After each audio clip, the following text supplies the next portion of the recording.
सबसे पहले तो ये कि आज इमरान खान साहब की मुलाकात का दिन है अडयाला जेल में, और मंगल का दिन होता है फैमिली की मुलाकात का दिन, वकला की मुलाकात का दिन। और पिछले मंगल को जो कुछ हुआ उसके बाद आज के दिन के लिए बाकायदा एक तहरीक चल रही है। बहुत सारे लोग जो हैं वो सोशल मीडिया के ऊपर और पाकिस्तान तहरीक-ए-इंसाफ के जो डिफरेंट ग्रुप्स हैं उनके अंदर ये आवाज़ उठा रहे हैं कि चलो चलो अडयाला जेल चलो, क्योंकि इमरान खान साहब की बहन पे बहुत टॉर्चर किया गया पिछली मरतबा। काफ़ी लंबा अरसा हो गया है, लगभग चौथा हफ्ता है कि इमरान खान साहब की उनकी फैमिली से या उनकी पार्टी के लोगों से मुलाकात नहीं करवाई जा रही, यानी 25 दिन के करीब हो गए। और उसकी वजह बड़ी सादा है और हम सब जानते हैं कि क्योंकि ये नवंबर का महीना है, इसमें आर्मी चीफ को एक्सटेंशन भी मिलती है, इस्तिस्ना का मामला है, फिर एक आइनी तरमीम पास की गई है, नई आइनी अदालत बनाई गई है। ये बड़ा क्रूशल टाइम होता है। फिर कुछ बड़े फैसले हैं जो पाकिस्तान करने जा रहा है। पाकिस्तान ने करारदाद में वोट किया, इसराइल को पसंद आया वो वोट, अमेरिका की मर्ज़ी के ऐन मुताबिक किया, और चाइना और रशिया के ख़िलाफ़ किया वो वोट। और इसके तहत अब पाकिस्तानी फ़ौज मुमकिन तौर पे जाएगी गज़ा में और जाकर हमास को या फ़लस्तीनियों को गैर मुसल्लह करेगी, ताकि इसराइलियों की जो हिफाजत है उसका पक्का बंदोबस्त हो सके। सादा लफ्ज़ों में तो ये है, अब आप इसको जो मर्ज़ी शुगर कोटिंग कर लें या जो मर्ज़ी कहते रहें, सादा लफ्ज़ों में तो ये है कि पाकिस्तान को ये करना है। और ये पाकिस्तान को इसलिए करना है कि पाकिस्तान की मईशत बहुत कमज़ोर है, पाकिस्तान की मईशत में जान नहीं है और पाकिस्तान अपना बोझ नहीं उठा पाता, इसलिए अगयार की बातें माननी पड़ती हैं। जो हुक्म आता है उसको मानना पड़ता है। पाकिस्तान को किसी की भी हुकूमत होगी, बड़ा मुश्किल है इन मामलात से निकलना। तो ये वाली हुकूमत तो वैसे ही इसके कोई पाँव नहीं है ज़मीन पे, बहुत कमज़ोर है। नादरीन, इमरान खान साहब की बहनों पे टॉर्चर किया गया। नौरीन खान को, जो इमरान खान की बहन है, उनको बालों से पकड़ के सड़क पे फेंका गया, बाकायदा उन्हें घसीटा गया, और वो उसके बाद अनकॉन्शियस थी।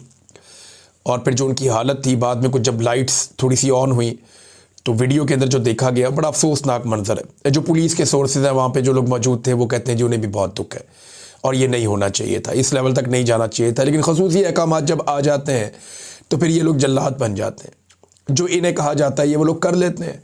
अब पुलिस वाले जो डंडे मारते हैं, या कोई रेंजर्स या कोई दीगर कोई और सिक्योरिटी फोर्सेस का बंदा गोली चलाता है, कोई स्नाइपर जब कोई डी चौक पे ऊपर बैठ के गोली मारता है, या जिसने गोली चलाई वहाँ पे मुरीद के में, ये लोग खुशी से गोली नहीं चलाते ना, उनको ऑर्डर आता है, इनको मजबूर किया जाता है, फिर ये गोलियां मारते हैं आवाम को। सारा मंजरनामा ही एक अजीबोगरीब कर दिया गया है, एक ज़हनी मरीज़ में कन्वर्ट कर दिया गया पाकिस्तान के सारे इदारों को। और जो लोग ना बोलते हैं वो आप समझते हैं सिस्टम के अंदर उनके साथ क्या होता है। ना बोलने की पाकिस्तान में ना किसी को ज़रूरत है, ना कोई इस किस्म की अखलाकी ताकत रखता है कि वो ना बोले। अमेरिका के अंदर बाकायदा उनको हुक्म जारी किया जाता है कि जनाब आपने कोई गैर कानूनी गैर आइनी हुक्म नहीं मानना। बाकायदा इदारों को ये कहा जाता है। यहाँ पाकिस्तान में जनाब जो साहब बहादुर का हुक्म आ जाए आपने आंखें बंद करके मानना है, और सारे के सारे एक भेड़ चाल है, उसी रास्ते पे चल पड़ते हैं। तो हसन न्याजी की वालदा के ऊपर बड़ा बुरा टॉर्चर किया गया। इमरान खान साहब की ये बहन है और ये पिछले मंगल की बात है।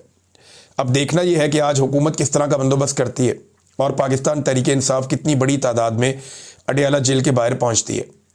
आवाज़ तो इन्होंने लगाई हुई है, पाकिस्तान तहरीक-ए-इंसाफ के लोगों ने काफ़ी माहौल गर्म किया हुआ था सोशल मीडिया पे।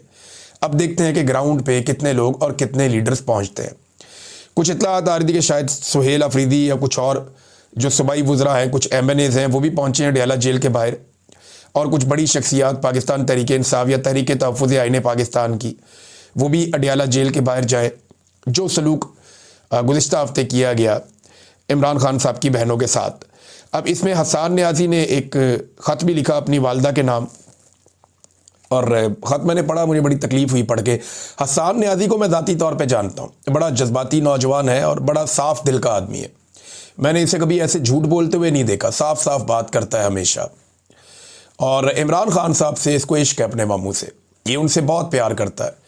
और अपने वालिद साहब के इख्तलाफात के बावजूद, यानी ये बड़ा मुश्किल हो जाता है कि आपके वालिद का नुक्ता नज़र बिल्कुल मुख्तलिफ हो और आपके मामू का नुक्ता नज़र बिल्कुल मुख्तलिफ हो, और आप उसूल की बुनियाद के ऊपर अपने मामू के साथ खड़े हो जाएं, लेकिन आप सेम टाइम में अपने वालिद की भी उसी लेवल पे उसी अंदाज में इज़्ज़त भी करते रहें और उनके ख़िलाफ़ किसी किस्म की चीज़ का हिस्सा भी ना बने।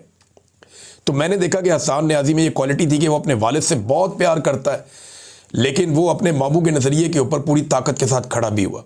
ये मैनेज करना बड़ा मुश्किल है। मुझे अच्छी तरह चंद वाक़यात याद है, जज्बाती है, इसने एक दो दफ़ा लड़ाई झगड़े में भी एकदम आगे हो जाता था हसन न्याजी। और मुझे याद है कि अदालत के अंदर मुझे पुलिस ने जब पीछे से निकालने की कोशिश की तो ये पुलिस के गले पड़ गया था हसन न्याजी, और वहाँ अच्छा खासा झगड़ा हो गया था। मैं हथकड़ियों में था, मैंने बड़ी मुश्किल से इसको पकड़ के छुड़ाया, बल्कि मैंने इसको गर्दन से पकड़ा, इसको अपने करीब किया, मैंने इसको समझाया, मैंने कहा हसन लड़ाई नहीं करनी, ये यूनिफॉर्म में लोग, रुक जाओ थोड़ा। कहता ये ज़्यादती कर रहे हैं। मैंने कहा ठीक है, हम अदालत में जा रहे हैं ना। तो मुझे आज भी याद है कि वो बड़ा सीधे सीधे दिल का बंदा है, और सीधा सीधा जिसका वो साथी है, जिसका दोस्त है, वो अंदर बाहर से एक ही तरह का बंदा है हसन न्याजी। मुनाफकत नहीं करता। मुझे उसकी वो सारी बातें, उसका वो सारा याद आ रहा था जिस वक्त मैंने ये देखा, उसका लिखा हुआ लेटर अपनी वालदा के नाम, और उसने कहा अपनी वालदा को, उनकी बहुत तारीफ़ की, उसने बताया कि वो कितना प्यार करता है उनसे। ये वाक़या भी बताया जो उनकी वालदा के साथ हुआ इस लेटर के अंदर। लेकिन उसने कहा कि इन जालिमों के सामने झुकना नहीं है, मैं भी आपकी हिम्मत की वजह से नहीं झुकूंगा, हम इनके सामने नहीं झुकेंगे। उसने कुछ इस्लामी मिसालें भी दी और बहुत सारा कुछ लिखा लेटर के अंदर।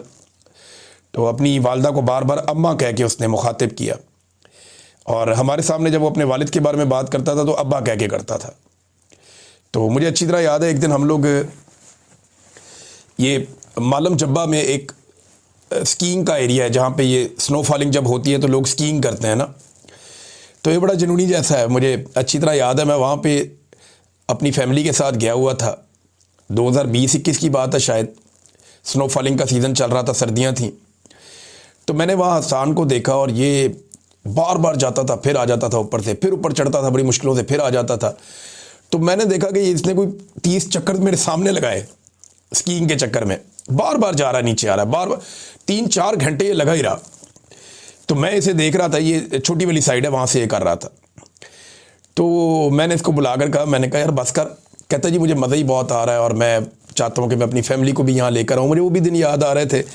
तो दिन कभी बहुत अच्छे होते हैं, कभी अच्छे नहीं भी होते। ये हंसता बसता ख़ानदान था, हंसता खेलता ख़ानदान था, और इमरान खान साहब ने कौम के लिए एक लड़ाई लड़ी, और उस लड़ाई के नतीजे में सारा ख़ानदान क्या हालत हो गई। किसी का कारोबार बंद हो गया, सारों के नाम ECL में चले गए, कोई काम वो नहीं कर सकते, सारे के सारे पुलिस और एजेंसियों के रडार के ऊपर आ गए, इमरान खान की बहनों पे मुकदमात हो गए, भांजे बार बार गिरफ्तार होते हैं, हसन न्याजी जो है मिलिट्री कोर्ट में उठा के उसको सज़ा दे दी गई, इमरान खान की अहलिया को भी बंद कर दिया गया, बहनों को बार बार मारा भी गया, घसीटा गया, गिरफ्तार किया गया। तो एक अजीबोगरीब बर्बरियत इस ख़ानदान के साथ हुई है। लेकिन आफरीन है इन लोगों के ऊपर कि ये निज़ाम के सामने झुक नहीं रहे, निहत्ते लोग, और डट कर खड़े हैं ये। अच्छा जी, इमरान खान साहब से मुलाकात के हवाले से जस्टिस अमीनुद्दीन खान साहब ने एक बड़ा अजीबोगरीब काम किया। मैं इसको आपको पढ़ के सुनाता हूँ कि ये हुआ क्या। यहाँ पे एक ट्वीट है जो राजा बशारत साहब ने किया अदालत से।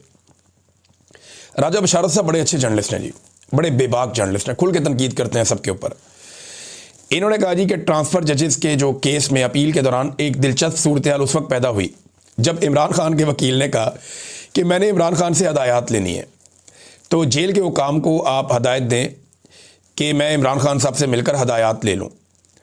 और इस पर जनाब काजी हाजी अमीनुद्दीन खान साहब जो है उन्होंने एक अजीबोगरीब बात कर दी। यानी पाकिस्तान की सबसे बड़ी अदालत है अब, जो वफाकी आइनी अदालत, वहाँ पे मामला चल रहा है। वकील कह रहा है जी कि इस मामले में मैंने अपने मुवक्किल से हिदायत लेनी है, तो जेल इंतज़ामिया को हुक्म दे दें कि मुझे ज़रा मुलाकात करवा दें। तो सबसे बड़ी अदालत का सबसे बड़ा काजी जो है उसके पैरों के नीचे से ज़मीन निकल गई। अब बजाय कि वो मुलाकात करवाए, उसने कहा जी वो जिस अदालत ने इमरान खान को जेल में भेजा ना, आप वहाँ जाए, वहाँ से जाकर रुजू करें। ये नाज़रीन इनकी हालत है। पाकिस्तान तहरीक इंसाफ ने इसे कुछ ऐसे लिखा कि अदलिया की खुदमुख्तारी सलब करके इसे एक सरकारी इदारे में तब्दील कर दिया गया है।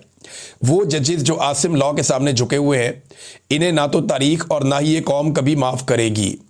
चीफ जस्टिस गैर आइनी अदालत अमीनुद्दीन ने इमरान खान से मुलाकात की तहरीक इंसाफ की दरख्वास्त मुस्तरद कर दी।